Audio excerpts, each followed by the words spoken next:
She submitted fake pay stubs claiming she made $15,000 a month. She hid $250,000 in assets during bankruptcy. And now she's facing over $3 million in new tax liens with a husband she married without a prenup. Teresa Giudice went from reality TV queen to federal inmate. And what I'm about to reveal shows she still hasn't learned her lesson. September 2001, Teresa Giudice applied for a $120,500 mortgage loan. On the application, she claimed she worked as an executive assistant, making a substantial salary. She submitted W-2 forms proving her income. She attached pay stubs showing her earnings. There was just one problem. It was all fake. Teresa wasn't employed anywhere. The W-2 forms were fabricated. The pay stubs were forged. She lied to a bank to get money she couldn't afford to borrow. But that was just the beginning. July 2005. Teresa applied for an even bigger mortgage, $361,250. This time she claimed to be a realtor making $15,000 per month. That's $180,000 a year. Again, completely false. Teresa was unemployed, she had no real estate license, she had no income whatsoever.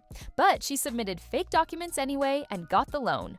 For 7 years, from 2001 to 2008, Teresa and her husband Joe Giudice repeatedly submitted fraudulent loan applications. They got mortgages, they obtained construction loans. Banks gave them approximately $5 million based on lies.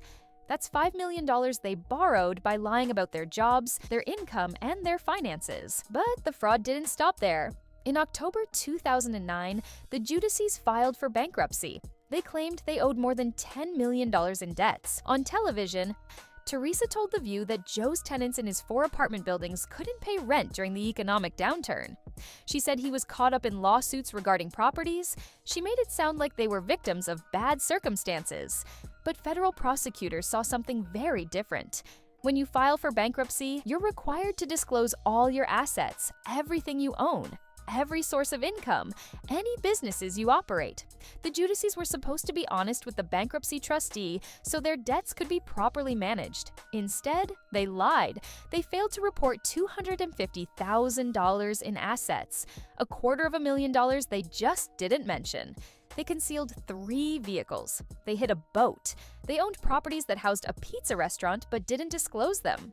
Teresa had an online boutique called TG Fabulicious. She never claimed ownership of it in the bankruptcy paperwork. Joe owned a business called 1601 Maple Avenue Associates, LLC. He kept that secret too. Even worse, they hid the fact that Season 2 of Real Housewives of New Jersey was about to air. That meant Teresa was about to make significant money from the show. Bravo pays housewives hundreds of thousands per season. Teresa knew that income was coming but chose not to tell the bankruptcy court about it. Joe also had a separate tax problem. From 2004 to 2008, he never filed tax returns, not once in 4 years. During that time, he earned nearly $1 million. He just didn't bother reporting it to the IRS. No tax returns filed, no taxes paid. Teresa and Joe were charged in a 39-count indictment. The charges included conspiracy to commit mail and wire fraud, bank fraud, making false statements on loan applications, bankruptcy fraud. Joe was additionally charged with failure to file tax returns.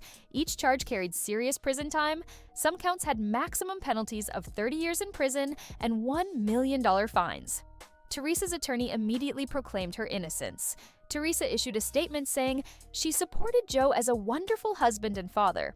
She claimed she was committed to her family and intended to maintain their lives. She was hopeful they'd resolve it quickly with the government. But the evidence was overwhelming.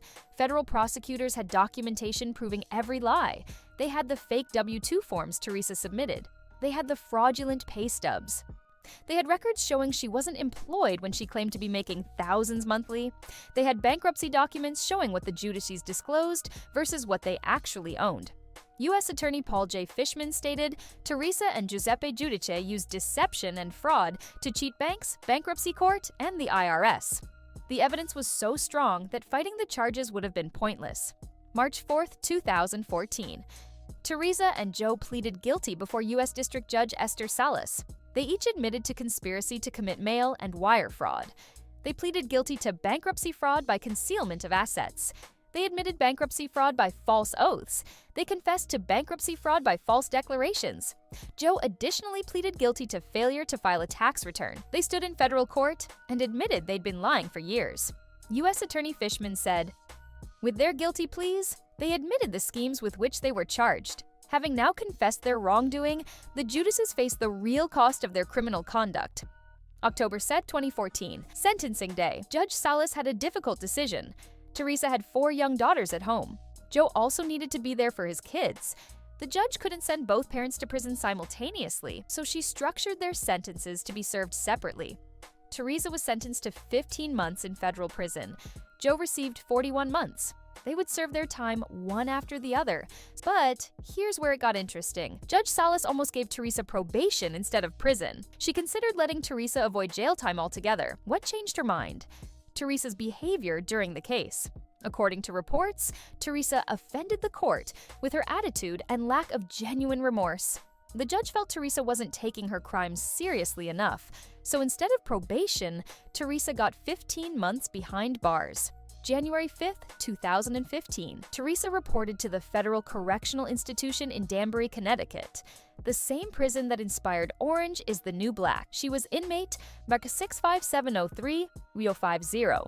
Her days of designer clothes, luxury cars, and lavish parties were replaced with early wake-ups, work assignments, and prison food. Teresa's daily routine was strictly controlled. She couldn't film for Real Housewives. She had limited contact with her daughters. She could write letters and make phone calls on a schedule. The glamorous life she'd built on television was completely gone. While Teresa was locked up, Joe stayed home with their 4 daughters. December 23, 2015. Teresa was released after serving 11 months of her 15-month sentence. She got out early for good behavior. She returned home just in time for Christmas. Her daughters were overjoyed. Fans welcomed her back, and Bravo immediately put her back on Real Housewives of New Jersey. But her legal troubles weren't over. She still faced 2 years of supervised release. She had to check in regularly with a probation officer. She had to follow strict financial reporting rules. She couldn't get into any more trouble, or she'd go right back to prison. March 23, 2016. Now it was Joe's turn. He reported to Fort Dix Federal Correctional Institution in New Jersey to begin his 41-month sentence. Family attorney James Leonard Jr. told E! News that Joe's brother, sister, several family members, and Teresa were present when he surrendered. It was obviously very emotional. Teresa had just gotten out, and now her husband was going in. The couple would be separated for over 3 years. But an even bigger problem was looming. Joe Giudice was born in Italy. He came to the United States when he was 1 year old. He'd lived in America his entire life. But he never became a U.S. citizen. He remained an Italian citizen. That became a huge problem when he was convicted of federal crimes. October 2018. An immigration judge ordered Joe to be deported to Italy. ICE released a statement. Mr. Giudice was ordered removed by an immigration judge with the Executive Office for Immigration Review. Mr. Giudice has reserved his right to appeal the decision.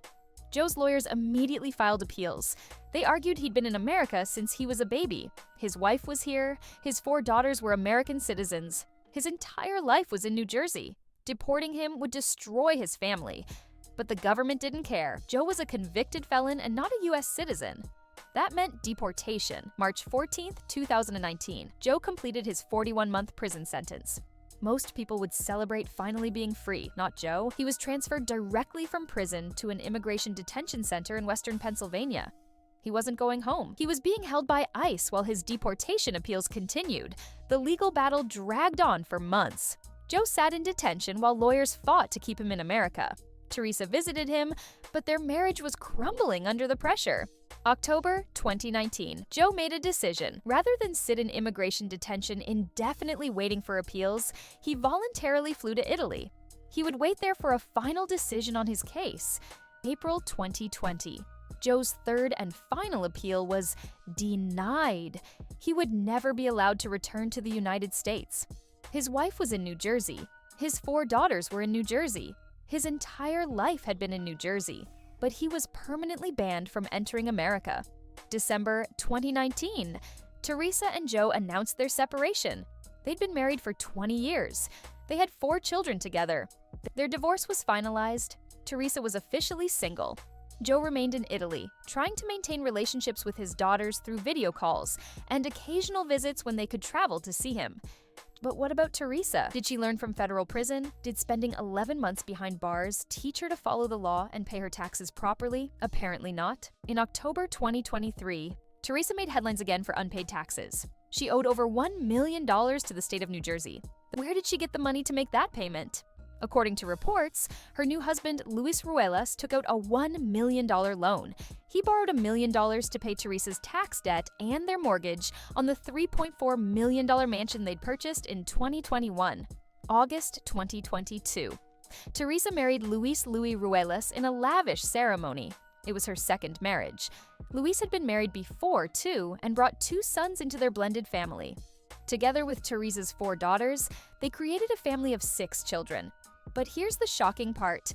Teresa and Luis did not sign a prenuptial agreement. During a February 2022 appearance on Watch What Happens Live, Teresa admitted, "I mean, I would if he said so. I'm so very easy about that. He definitely has more than me. I would never take anything from him. I'm so not like that." Attorneys and financial experts were shocked. Teresa had just gone through a devastating divorce where financial issues destroyed everything. She'd served federal prison time for financial fraud. She owed over $1 million in back taxes. And she married a new man without any legal protection.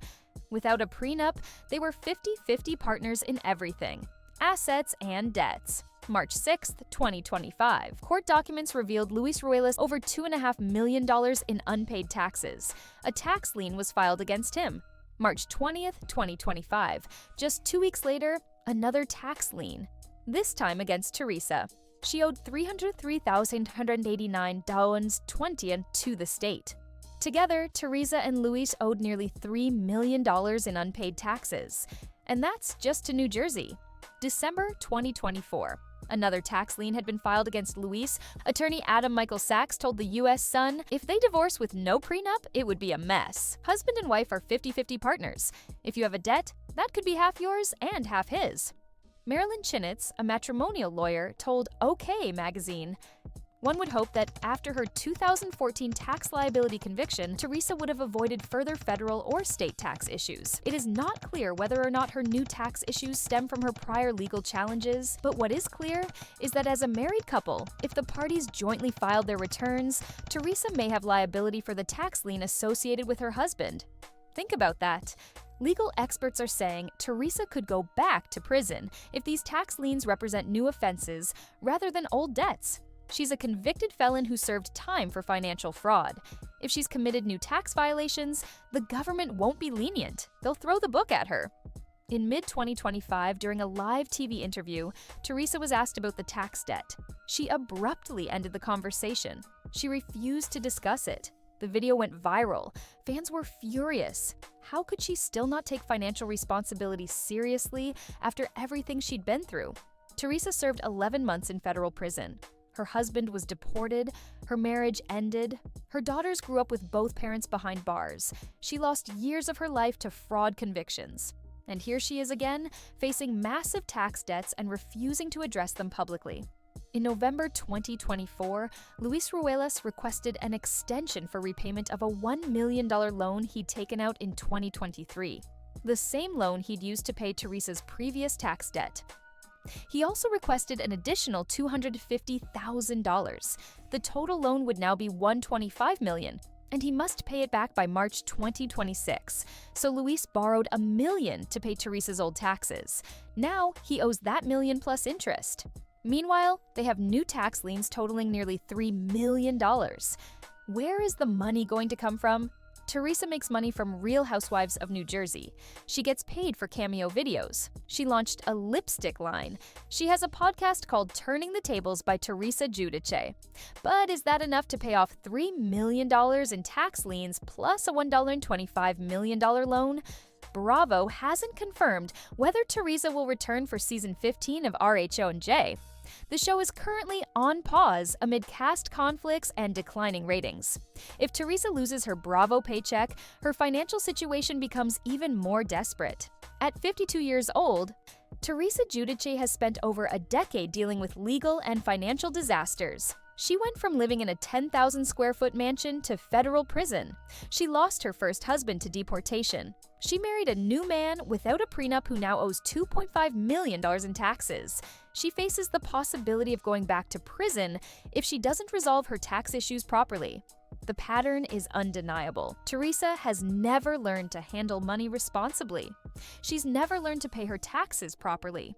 She's never learned that the law applies to her just like everyone else. She ruined her first marriage through fraud.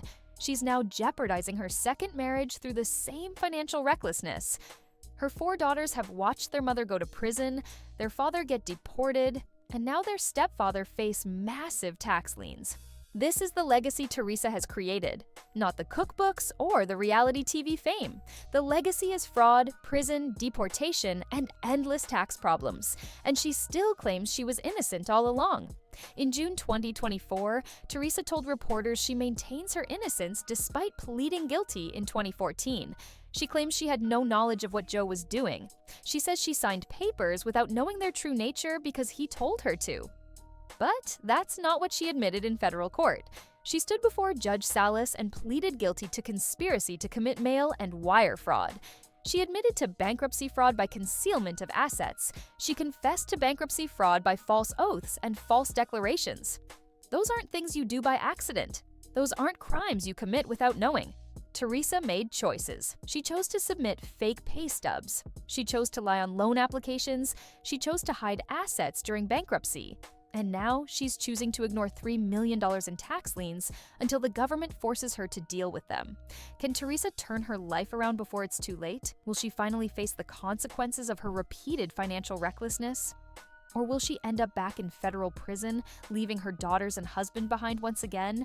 The answer depends on whether Teresa Giudice has finally learned that actions have consequences. And based on her current $3 million tax crisis, it doesn't look like she has.